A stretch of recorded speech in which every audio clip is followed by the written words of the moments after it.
It doesn't matter whether valence shell electron pair repulsion theory is caused by electron pair repulsion, as was originally thought, or caused by molecular orbitals, as is now thought. VSEPR, which is a theory which determines molecular shape, is used in exactly the same way. The theory is straightforward. It has two steps. First is the determination of the steric number.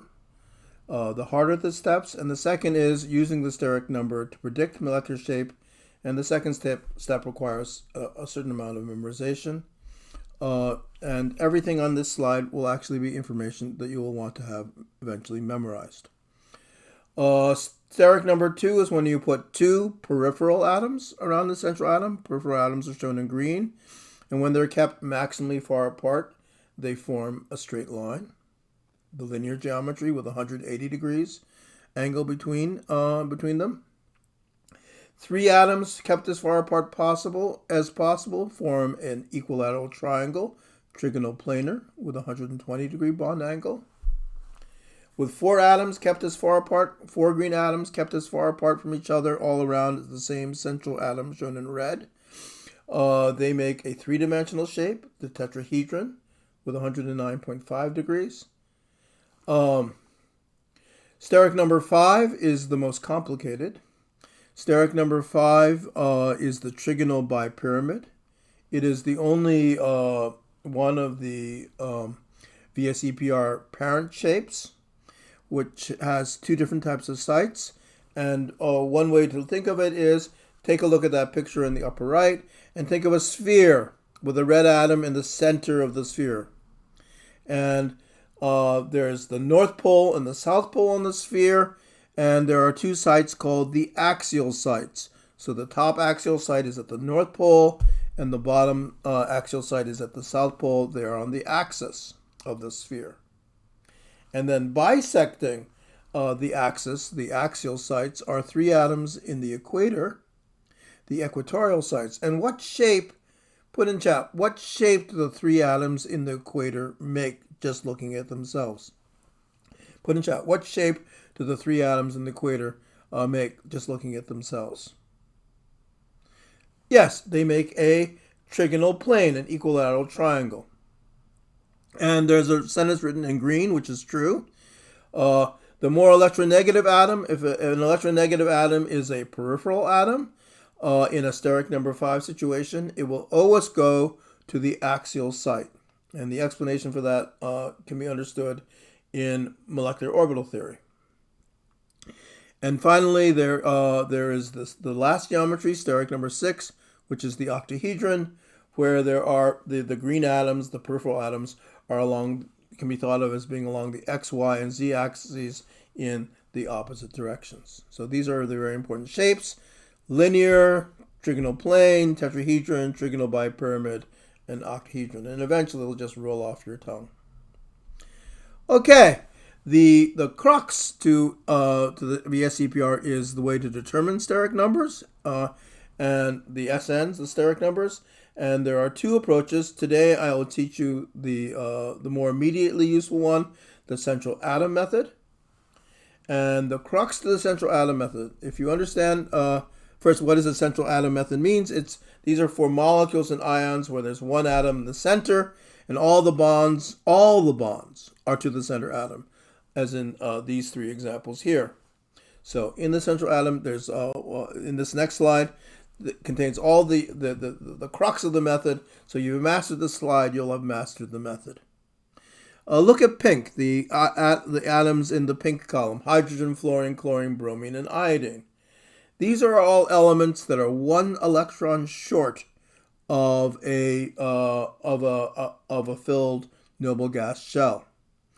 And I've decided to call, because the letter C is used for carbon, I've decided to call the central atom Z, I guess for German, Zentral. And if you look at the top two pictures, you can see that both hydrogen and fluorine, they end up to get their perfect noble gas configuration, the 2 electrons or the 8 electrons, which is often called the octet. They they end up donating 1 electron to that last pair. So everything in the pink column donate 1 electron. That's the key fact as shown in the top 2 pictures. Then oxygen, sulfur, selenium, and tellurium. They are the brown column, 1 over, the chalcogens. They have 1 electron left. There's a picture of oxygen there in the third picture. How many electrons does oxygen donate to the central atom? Put in chat. How many electrons does oxygen donate to the central atom? Please put it in chat. So when oxygen is the peripheral atom, it donates 0 electrons to the central atom. It keeps all 6 of its valence electrons for the 3 pairs outside. And the most interesting one is nitrogen. It's the only element that we'll need from the next column over, the pnictogens. What happens when nitrogen is a peripheral atom to a central atom? Put it in chat. What happens when nitrogen is the peripheral atom? And that's right. It takes one electron away. It only has 5 electrons, so 1 of its electrons has to leave. So nitrogen ends up removing 1 electron from the central atom. So let's just test. Selenium. Selenium donates how many electrons to the central atom? Put it in chat, please. Good, 0. Bromine. Bromine donates how many electrons to the central atom? Put it in chat. 1. Okay, so that's the crux to the method.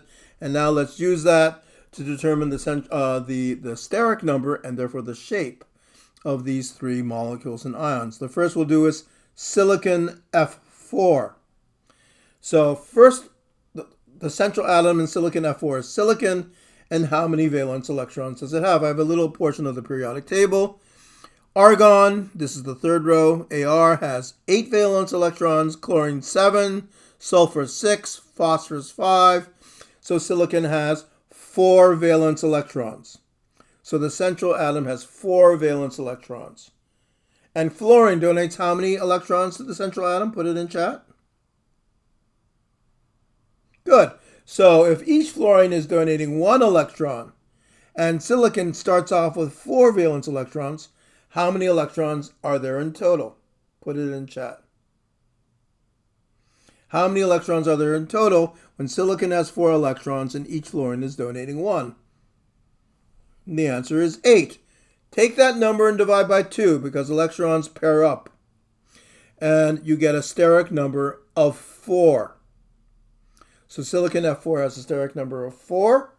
And that means it's shaped. Do you remember what steric number 4 is? Put it in chat if you remember. The tetrahedron. I'll give you 30 seconds to figure out for phosphorus Br5, the second one, what its shape is. Remember, phosphorus has, first find out how many electrons phosphorus has. Phosphorus has, put it in chat. Phosphorus has 5 valence electrons. And the bromine are giving how many? And remember to divide by 2 to get the steric number. So I'll give you 15 more seconds to get the steric number for PBr5.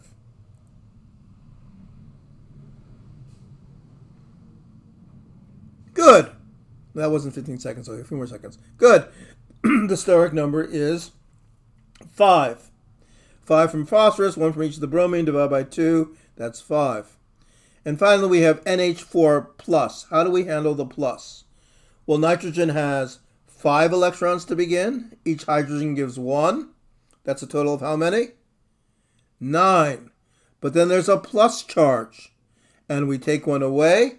And therefore, that makes the steric number, that makes 8 electrons. So NH4+ has a steric number of 4. What's the name? What's that shape called? Steric number 4?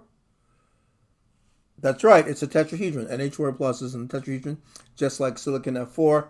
And PBr5, by the way, with steric number 5, is what shape? Put it in chat. If you remember from the previous slide, the trigonal bipyramid.